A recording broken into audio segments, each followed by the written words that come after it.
Chicken vindaloo, a flavorful dish that hails from the scenic state of Goa in India, is a culinary delight that brings together a range of spices and tangy flavors, promising an explosion of taste with each bite. This authentic dish is characterized by its unique blend of spices, a testament to India's rich culinary heritage.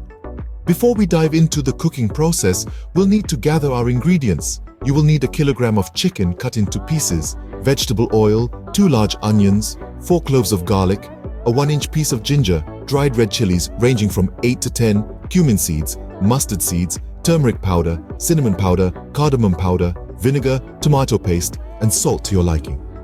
Stay with us as we prepare to embark on a flavorful journey, bringing to life the rich blend of spices and tangy flavors that define chicken vindaloo.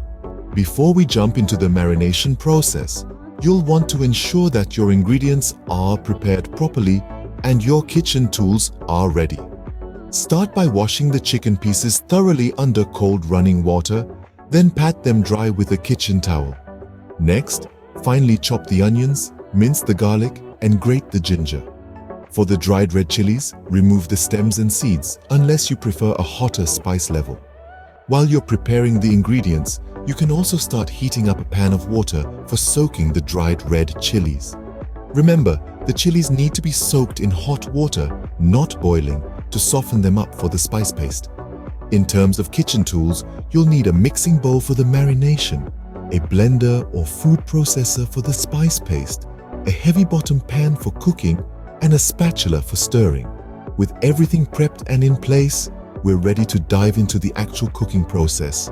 Stay tuned as we journey through the vibrant flavors and spices of this authentic Indian dish. Moving on to the next step, we're going to start by sautéing our aromatic base. Heat up a generous amount of vegetable oil in your heavy-bottomed pan. Once the oil is hot, add the finely chopped onions, minced garlic, and grated ginger. Sauté these ingredients until they turn a beautiful golden brown color, releasing their fragrant aroma. Now, it's time to introduce our spice paste into the mix. Pour the blended mixture of dried red chilies, cumin, and mustard seeds into the pan. Stir it well, ensuring that the onions, garlic, and ginger are well coated with the spice paste. At this point, we'll also add in the rest of our spices. Feel free to adjust the quantities to suit your personal taste. Remember, Indian cuisine is all about balance, so try to create a harmony between the spicy, sweet, sour, and savory flavors. Next, pour in the vinegar and tomato paste. Stir everything together and cook this mixture until the oil starts to separate. This process will help intensify the flavors and make the dish even more delicious. And there you have it. Our aromatic base is ready. Up next, we'll be moving on to the marination and preparation of the spice paste, so stay tuned. Now that our aromatic base is ready, let's move on to the next step. Take the marinated chicken from earlier and add it to the pan. Using a spatula, toss the chicken around the pan, ensuring every piece is well coated with the masala. This is the secret to the deep flavors in our dish. Once all of our chicken pieces are sealed and have a nice color, it's time to add water. Pour in enough water to just about cover the chicken. Stir everything together, reducing the heat to a medium setting. Now, let's let our dish simmer. The simmering process allows the chicken to cook thoroughly and the flavors to melt together. This will also thicken the gravy. Ensure to stir occasionally to prevent sticking. This process could take anywhere from 20 to 30 minutes, depending on the chicken piece's size.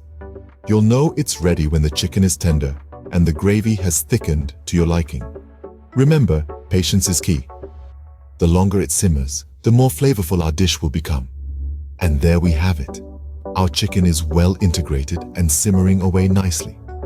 Up next, we'll be moving on to the marination and preparation of the spice paste, so stay tuned. As our chicken is simmering away, let's take a moment to adjust the seasoning.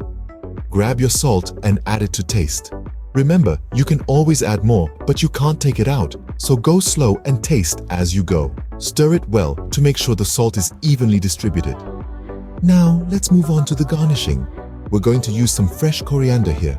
Not only does it add a burst of color, but it also gives our dish a refreshing taste. Chop the coriander finely and sprinkle it over the top of our simmering dish. And there you have it, a beautifully seasoned and garnished chicken vindaloo. We suggest serving this with steamed rice or some warm naan bread to soak up all that delicious gravy. As we move on to the next stage of our cooking process, don't forget to like this video and subscribe to our channel for more mouth-watering recipes. Stay tuned as we dive into the marination and preparation of the spice paste. The first step is marination. Combine the chicken pieces with turmeric powder and a pinch of salt in a bowl and set it aside for at least 30 minutes. While the chicken is marinating, prepare the spice paste. Soak the dried red chilies in hot water for 15 minutes. Then blend them with the cumin and mustard seeds until you have a smooth paste. Scene script. Next, heat the vegetable oil in a pan and add the finely chopped onions, minced garlic, and grated ginger. Sauté these until they turn golden brown. Then add the spice paste and continue to cook for 2 to 3 minutes. Now, it's time to incorporate the turmeric, cinnamon, and cardamom powders. Mix these well with the rest of the ingredients. Next, pour in the vinegar and stir. Allow this to simmer for a few minutes before adding the tomato paste. Mix thoroughly and cook until the oil starts to separate. Now add the marinated chicken to the pan. Make sure to coat the chicken pieces well with the masala. Cook on medium heat until the chicken is sealed. Then, pour in a cup of water, cover the pan, and let it simmer until the chicken is cooked through and the gravy thickens. Finally, adjust the salt to your taste and garnish with fresh coriander. And there you have it, an authentic chicken vindaloo, ready to be served with steamed rice or naan bread. Congratulations on mastering this flavorful and spicy dish. If you enjoyed this recipe, give it a thumbs up and subscribe for more culinary adventures. Happy cooking!